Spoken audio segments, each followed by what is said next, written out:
வணக்கம். ஆகாஷ்வாணி.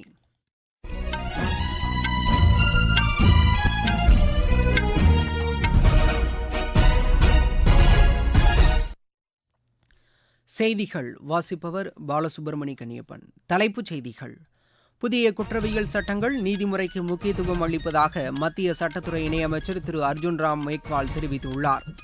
நாட்டை சுயசார்பு அடையச் செய்வதில் சிறு குறு மற்றும் நடுத்தர தொழில் நிறுவனங்கள் முக்கிய பங்கு வகிக்கும் என்று அத்துறைக்கான மத்திய அமைச்சர் திரு ஜித்தன் ராம் மாஞ்சி கூறியுள்ளார்.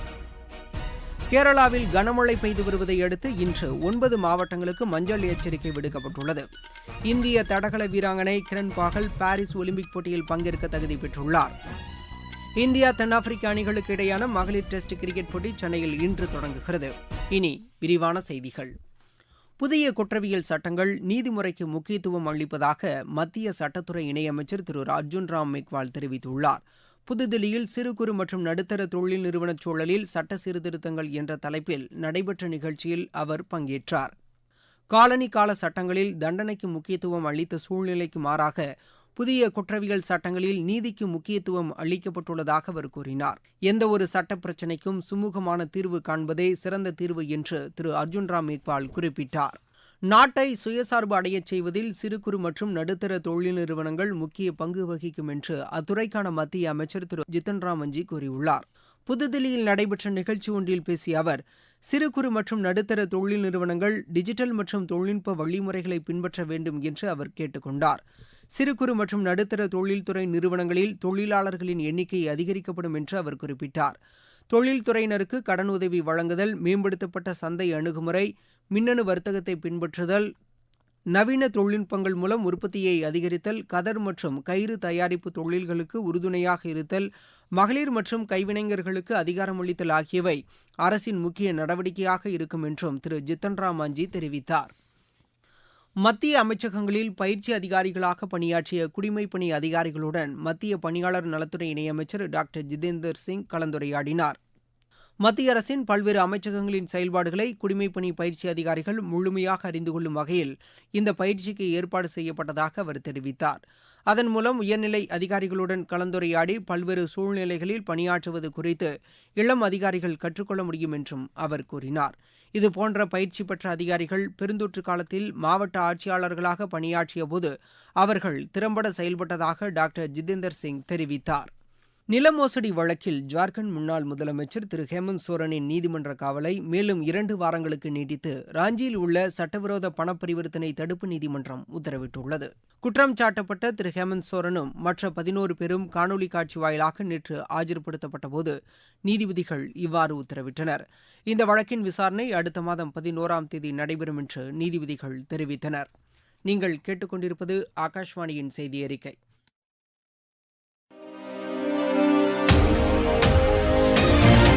நேயர்களே, சென்னை அகில இந்திய வானொலியின் மாநில செய்திப் பிரிவு வழங்கும் சுழல் விளக்கு சனிக்கிழமை தோறும் காலை 7 மணிக்கு ஒலிபரப்பாகிறது. நடப்பு நிகழ்வுகளின் கட்டுரை வடிவிலான இந்த பகுதியில் நாளை இடம்பெறுகிறது மக்களவையின் வரலாறு. பிரதான அலைவரிசையில் ஒலிபரப்பாக உள்ள இந்த நிகழ்ச்சியை கேட்க தவறாதீர்கள். கேரளாவில் கனமழை பெய்து வருவதை அடுத்து பத்தனம்திட்டா, இடுக்கி, வயநாடு, திருவனந்தபுரம் உள்ளிட்ட 9 மாவட்டங்களுக்கு இன்று மஞ்சள் எச்சரிக்கை விடுக்கப்பட்டுள்ளது. தேசிய பேரிடர் மீட்புப் படையினர் அப்பகுதிகளுக்கு அனுப்பப்பட்டுள்ளனர். நிவாரண முகாம்களும் அமைக்கப்பட்டுள்ளன. ஆலப்புழா, கோட்டயம் மாவட்டங்களில் அனைத்து கல்வி நிறுவனங்களுக்கும் இன்று விடுமுறை அறிவிக்கப்பட்டுள்ளது. இரவு நேர பயணத்திற்கும் மலைப்பகுதி சுற்றுலாவிற்கும் தடை விதிக்கப்பட்டுள்ளது. கனமழை காரணமாக வேளாண் பயிர்கள் பெருமளவில் சேதமடைந்துள்ளதாக தகவல்கள் தெரிவிக்கின்றன. தாழ்வான பகுதிகளில் தண்ணீர் சூழ்ந்துள்ளதாகவும் கூறப்படுகிறது. மலைப்பகுதிகளில் நிலச்சரிவு முன்னெச்சரிக்கை அறிவிப்பு வெளியிடப்பட்டுள்ளது. கேரளா, கர்நாடகா, லட்சத்தீவு கடல் பகுதிகளுக்கு மீனவர்கள் செல்ல வேண்டாம் என்று வானிலை ஆய்வு மையம் அறிவுறுத்தியுள்ளதாக எமது செய்தியாளர் தெரிவிக்கிறார். தமிழகத்தின் ஒரு சில பகுதிகளில் இன்று முதல் 2 நாட்களுக்கு மழைக்கு வாய்ப்புள்ளதாக சென்னை வானிலை ஆய்வு மையம் தெரிவித்துள்ளது. இதுகுறித்து எமது செய்தியாளரிடம் பேசிய அந்த மையத்தின் இயக்குநர் திரு செந்தாமரை கண்ணன், கோவை மற்றும் நீலகிரி மாவட்ட மலைப்பகுதிகளில் இன்று கனமழை பெய்யக்கூடும் என்று கூறினார். சென்னை மற்றும் புறநகர் பகுதிகளில் வானம் மேகமூட்டத்துடன் காணப்படும் என்றும், நகரின் ஒரு சில பகுதிகளில் மாலை மற்றும் இரவு நேரங்களில் லேசான மழை பெய்யக்கூடும் என்றும் அவர் தெரிவித்தார். இதற்கிடையே தென் தமிழக கடலோரப் பகுதிகள், மன்னார் வளைகுடா, குமரிக்கடல் பகுதிகள், தெற்கு மற்றும் மத்திய வங்கக்கடல் பகுதிகள், அதனையொட்டிய ஆந்திர கடலோரப் பகுதிகள் மற்றும் கேரள கர்நாடக கடலோரப் பகுதிகளில் இன்று முதல் 4 நாட்களுக்கு சூறாவளி காற்று வீசக்கூடும் என்பதால் மீனவர்கள் அப்பகுதிகளுக்கு செல்ல வேண்டாம் என்றும் திரு செந்தாமரை கண்ணன் கேட்டுக் கொண்டார்.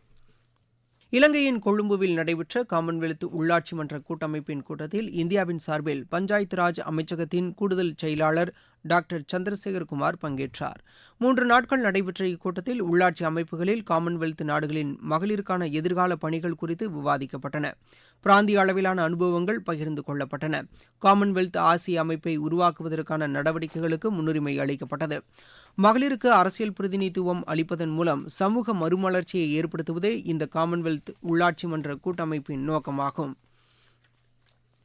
கம்போடியாவின் குடிமைப்பணி அதிகாரிகளுக்கான 5வது திறன் மேம்பாட்டு பயிற்சி திட்டம் முசோரியில் நேற்று தொடங்கியது.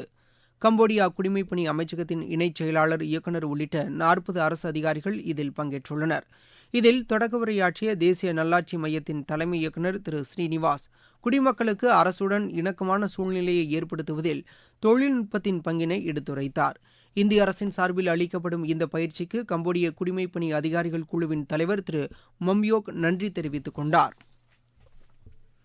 குடியுரிமை திருத்தச் சட்டத்தின் கீழ் மத்திய பிரதேச மாநிலத்தில் முதல் முறையாக 3 பேருக்கு இந்திய குடியுரிமை சான்றிதழை அம்மாநில முதலமைச்சர் திரு மோகன் யாதவ் வழங்கினார்.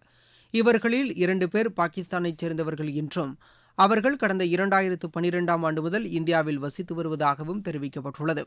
மற்ற ஒருவர் பங்களாதேஷைச் சேர்ந்தவர் ஆவார்.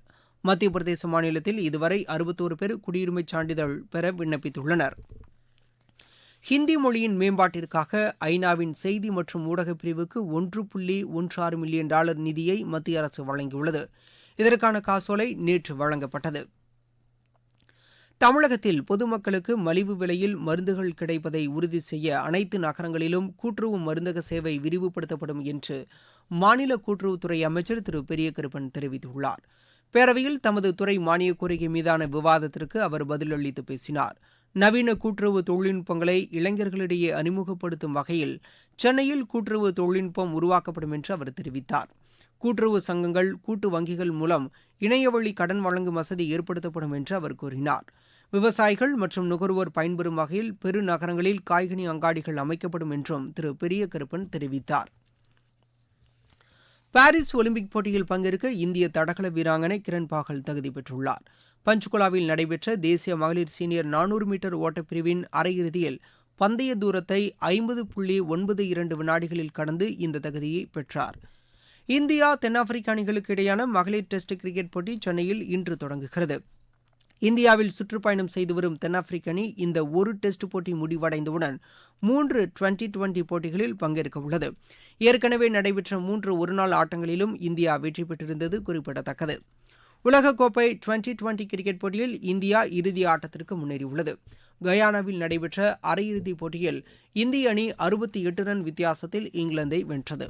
முதலில் பேட் செய்த இந்தியா நிர்ணயிக்கப்பட்ட 20 ஓவரில் 7 விக்கெட் இழப்பிற்கு 171 ரன் எடுத்தது.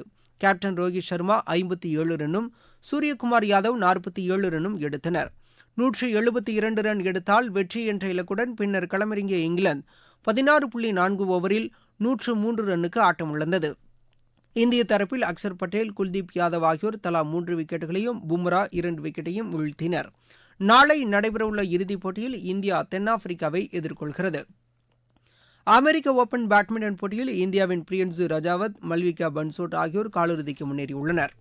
ஆடவர் ஒற்றையர் பிரிவின் காலிறுதிக்கு முந்தைய சுற்று ஆட்டத்தில் ரஜாவத் 21-18, 21-16 என்ற செட் கணக்கில் தைவான் வீரரை வென்றார். மீண்டும் தலைப்புச் செய்திகள். புதிய குற்றவியல் சட்டங்கள் நீதிமுறைக்கு முக்கியத்துவம் அளிப்பதாக மத்திய சட்டத்துறை இணையமைச்சர் திரு அர்ஜுன் ராம் மேக்வால் தெரிவித்துள்ளார். நாட்டை சுயசார்பு அடையச் செய்வதில் சிறு குறு மற்றும் நடுத்தர தொழில் நிறுவனங்கள் முக்கிய பங்கு வகிக்கும் என்று அத்துறைக்கான மத்திய அமைச்சர் திரு ஜித்தன் ராம் மாஞ்சி கூறியுள்ளார். கேரளாவில் கனமழை பெய்து வருவதை அடுத்து இன்று 9 மாவட்டங்களுக்கு மஞ்சள் எச்சரிக்கை விடுக்கப்பட்டுள்ளது. இந்திய தடகள வீராங்கனை கிரண் பாகல் பாரிஸ் ஒலிம்பிக் போட்டியில் பங்கேற்க தகுதி பெற்றுள்ளார். இந்தியா தென்னாப்பிரிக்க அணிகளுக்கு இடையான மகளிர் டெஸ்ட் கிரிக்கெட் போட்டி சென்னையில் இன்று தொடங்குகிறது. இத்துடன் இந்த செய்தி அறிக்கை நிறைவடைந்தது.